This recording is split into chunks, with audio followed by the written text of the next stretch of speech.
Si on observe vraiment l'expansion de la violence dans le Sahel et les sociétés qui sont les plus touchées, il y a un constat qui saute à l'œil aujourd'hui. C'est que plus les sociétés noires sont affiliées à la culture ou ont épousé la culture arabe issue du panarabisme, cette société-là est exposée à des guerres, à des attaques terroristes, à des tueries, à des massacres. Et cela sur toute la bande sahélienne, de l'Est à l'Ouest. Oui. Cette société-là, qui est noire, qui épouse l'idéologie du panarabisme, est une société qui d'abord nourrit un fort complexe d'infériorité et qui est victime d'une politique qui est mise en place par le panarabisme, essentiellement financée, nourrie, armée et alimentée par deux principaux pays, ou même je dirais trois, les Émirats et l'Arabie Saoudite. Oui. Si vous voyez aujourd'hui que les sociétés africaines, vous parlez de l'Éthiopie, de la Corne de l'Afrique à Dakar, toutes les sociétés qui sont ancrées dans cette arabisation, c'est des sociétés où il y a une forte différence, une sorte de haine entre les individus de la société. Parce que dès qu'ils vous prennent, que vous soyez étudiant ou vous soyez simple personnalité, ils vous font croire qu'en réalité, derrière le panarabisme, qu'ils ne vous appellent pas comme ce qu'ils ne vont pas appeler comme ça, c'est la sunna prophétique. Et de là, le jeune africain noir qui part épouser cette manière de voir la religion, au retour, va prendre toutes les autres personnes comme des ennemis, dont leur tuer ces gens-là n'est pas contraire à l'islam. C'est des gens qui sont partis, 5 ans après ils reviennent, ils osent exécuter publiquement l'imam, celui qui était leur imam depuis plus de 40 ans. Parce que tout simplement, c'est ce qu'on les a appris.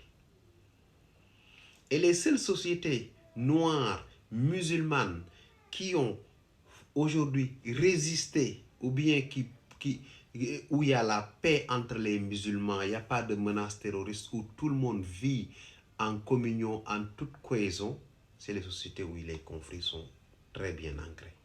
Parce que ces gens-là, dès qu'ils ont épousé ces fondateurs de ces confréries, dès qu'ils ont épousé l'islam, ils ont su très tôt faire la différence entre la culture arabe et la culture prophétique. Et c'est là où il y a la plus grande différence entre les confréries et les idéologies panarabistes. Parce que pour eux, l'idéologie arabe n'est pas touchable. Dans cette idéologie se cache une volonté de colonisation. Et toute colonisation commence par une colonisation mentale. La première chose, c'est de nourrir en vous une sorte de complexe d'infériorité où c'est ta propre société que tu vas d'abord remettre en cause.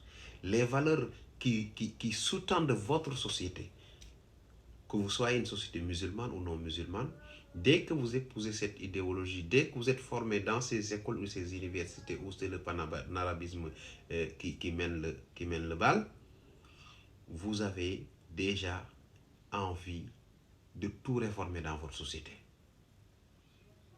Oui. Et vous n'hésitez pas du tout, à s'attaquer aux fondamentaux même de votre propre société. Et de cela, ça c'est les premières prémices de la réussite de la colonisation. C'est le jour où ils parviennent à te faire douter de ta valeur en tant qu'être humain, de ta valeur culturelle. Même si tu es musulman, tu pratiques la sunna prophétique, ils ne seront pas d'accord avec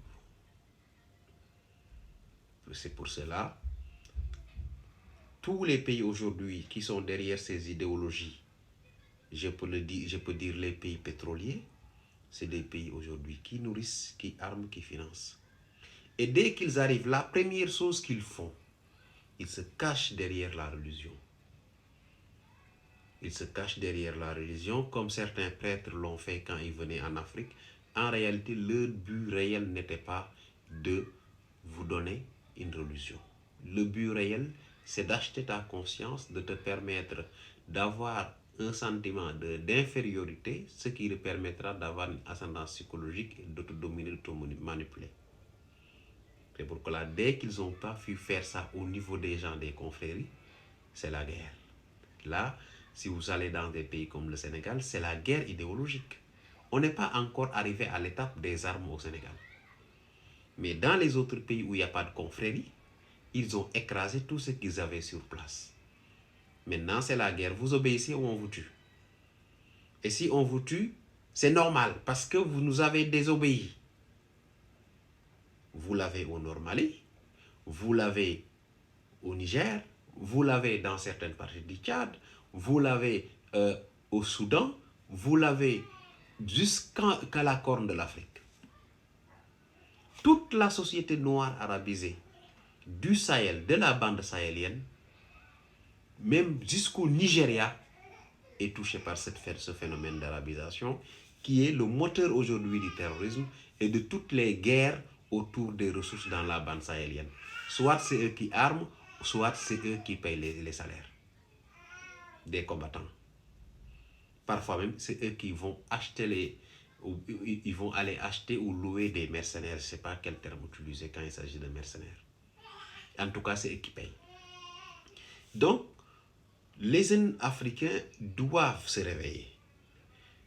Les jeunes musulmans doivent se réveiller, savoir qu'il y a une différence entre l'islam, la sunna prophétique et la culture arabe véhiculée par le panarabisme qui est aujourd'hui à l'origine de tous les maux que connaissent aujourd'hui le monde musulman. Et cette idéologie, aussi néfaste qu'elle puisse être, continue de se cacher derrière l'islam pour véhiculer sa toxicité auprès des musulmans. Diviser les musulmans, tuer une bonne partie. Aujourd'hui, les plus grands, je dis bien, les plus grands victimes, le plus grand nombre de victimes du terrorisme, c'est des musulmans. Oui. Ces gens-là s'entendent mieux avec les néo-musulmans que les musulmans qui n'épousent pas leur idéologie. C'est pour cela qu'ils s'entendent très bien avec les Américains, avec les Russes, ça passe. Mais dès que vous parlez de l'Iran, vous les voyez comme des chiens enragés. Ouais. Réveillez-vous les gars. La culture arabe n'est pas l'islam. L'islam n'est pas la culture arabe. Il y a une grosse différence. N'acceptez pas qu'on vous vende la culture arabe, on vous vende la sunna et on vous livre la culture arabe. Vous refusez.